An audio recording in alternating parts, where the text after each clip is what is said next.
五四運動唔單止係一場救亡強國嘅愛國運動，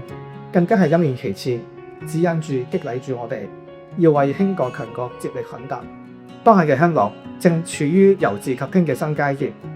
新時代嘅中國正以中國式現代化全面推進緊強國建設。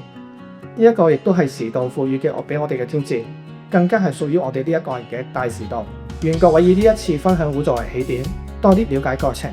喺粵港澳大灣區嘅廣闊天地之中，書寫屬於香港青年嘅精彩篇章。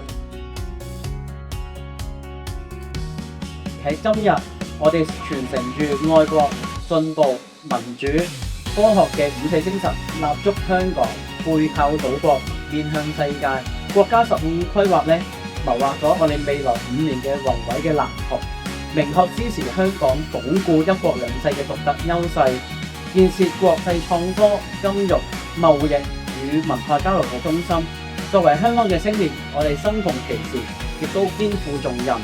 我哋要把握15嘅機遇，要主動融入國家發展嘅大局，要發揮香港超級聯繫人呢個角色，要將我哋所學、所知、所想去貢獻國家，建設香港。